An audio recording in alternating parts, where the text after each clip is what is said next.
Hey guys, let's get more news about Miami Heat, but first, don't forget to subscribe and leave your like. Antonio Brown appears to take shot at Dwayne Wade's transgender child. Miami Heat legend Dwayne Wade was only trying to compliment his former teammate and close friend. During the Team USA's victory against Serbia last weekend, Wade complimented James for his performance. "Y'all know his pronouns," Wade said. "We'll talk about it more later, y'all know he/him," Wade said during the broadcast. Sadly, an innocent comment brought out the worst in people, especially former NFL receiver Antonio Brown. He used the pronoun comment as a chance to take an apparent shot at Wade's transgender child. The usage of pronouns is a major talking point in the transgender and gay community. Brown posted on X, "Now, do your son's pronouns."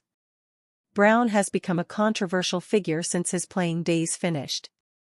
He's criticized both sides of the political spectrum.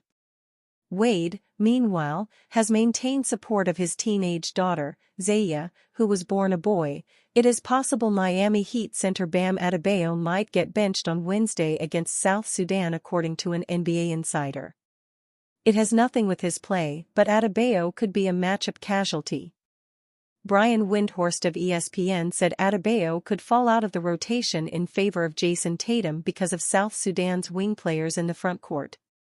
Windhorst made the comments during an appearance on the Pat McAfee show. "There are going to be other all-star players that are going to get benched. I'll tell you that," Windhorst said. "I get that if you are a Tatum fan you are pissed off, but I understand why they did this way. When they play the South Sudanese on Wednesday, they have a bunch of athletic wing players. They are going to be switching all those screens because they gotta play the perimeter. Tatum will be out there. He's got to play the perimeter," Windhorst said. "A guy like Bam Adebayo might be benched." Are pre-draft concerns about Heat first-round pick real? Kel'el Ware's college coaches offer insight. Kel'el Ware's skill set stood out among this year's NBA draft prospects. He seemingly has all the tools that NBA teams look for in a modern-day big. Ware is a 20-year-old 7-footer with a 7'4" wingspan. That size, paired with his impressive athleticism, allows him to serve as a rim protector and a fantastic finisher around the basket.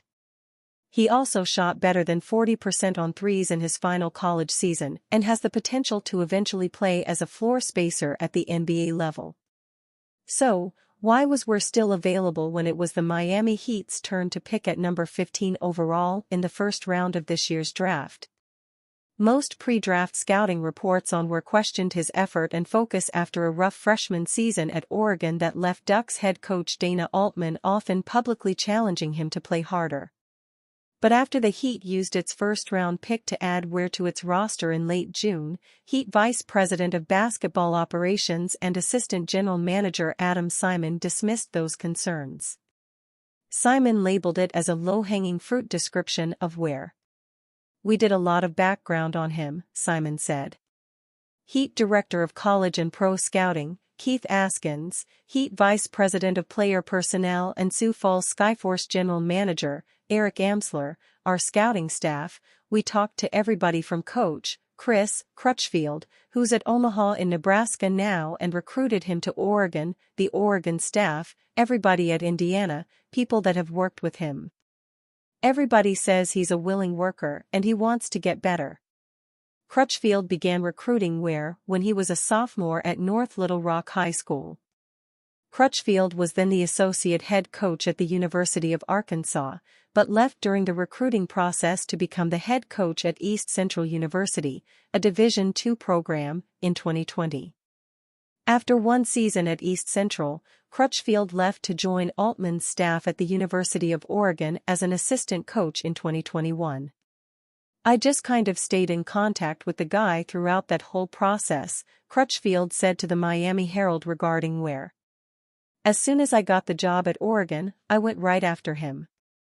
I knew who we needed to get and went right after him and turned it up on him."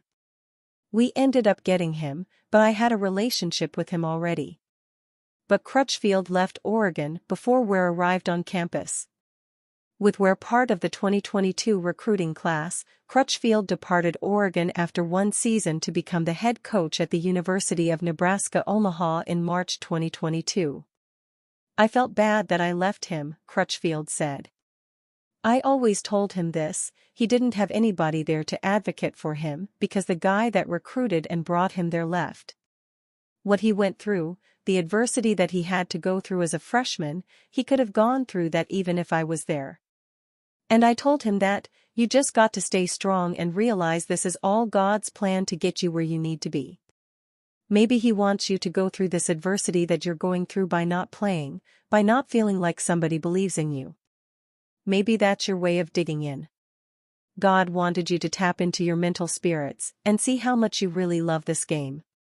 Ware was certainly tested during his lone season at Oregon, as he wasn't used in the featured role that most expected as a five-star high school recruit.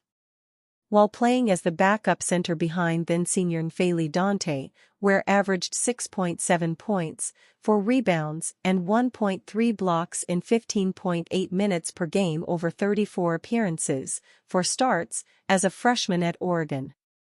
Altman told the Miami Herald that the adjustment from high school to college was Ware's biggest challenge at Oregon. Kel'el is a really good young man, the Oregon head coach said. He was really easy to work with. He went to class every day, very respectful. We just had a young man in N'Faly Dante who was just older, 4 years older. His physical game gave Kel'el problems. But it was the first time that Kel'el had been away from home. He's 18 years old going against a 22-year-old. It's an adjustment for anybody to go from high school to college. He traveled to the other side of the country. I really admired the fact that he wanted to branch out on his own.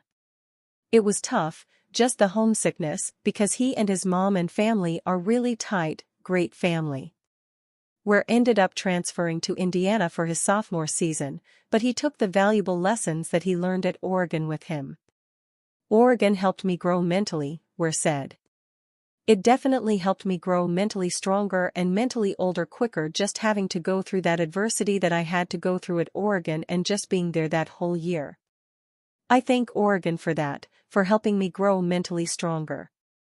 That experience and a bigger role translated to all Big Ten honors for Ware, averaging 15.9 points, 9.9 rebounds, 1.5 assists, and 1.9 blocks per game while shooting 58.6% from the field and 17 of 40, 42.5%, from three-point range in 30 games, 30 starts, as a sophomore at Indiana last season. Is Miami Heat star Tyler Herro's trade block return inevitable? Miami Heat star Tyler Herro is no stranger to the trade block, meaning it's almost inevitable for his name to land there once again. Herro is not the Heat's most enticing trade asset, as that title goes to veteran star Jimmy Butler, but his inconsistencies make him the most expendable. The front office taunts with the idea of moving him for a third superstar, including Milwaukee Bucks Damian Lillard and Cleveland Cavaliers Donovan Mitchell. These failed deals took place during summer, as Herro seemingly vanishes from rumors in the regular season. This pattern will likely end in the upcoming season. The former sixth man of the year is stuck in a lose-lose situation when it comes to the outcome of the Heat's season. Team president Pat Riley should entertain the idea of adding superstar talent for a championship push, barring high seeding at the trade deadline. Utah Jazz's Lauri Markkanen is among possible options if he is not traded to the Golden State Warriors. This is Butler's final year under contract, putting a tank year out of the equation. The number one option proved himself worthy of this title in 2023, where Herro missed the majority of the postseason. Not only did this damage his value to the organization, but also raised curiosity in the front office. His absence during their finals run poses the question of whether a different star resulted in the raising of the Larry O'Brien Trophy. The front office gains even greater motivation to explore their options if the Heat crumble in the regular season. Fans could see a complete roster revamp at the deadline, with Herro and Butler seeing a change of scenery. Butler is an intriguing name for any championship contender, while the market for the 24-year-old will largely depend on his health. Fans should pay close attention to Herro's situation once February rolls around, regardless of Miami's triumph or failure. And you, fan? What do you think of the situation of Tyler Herro? Leave your opinion in the comments.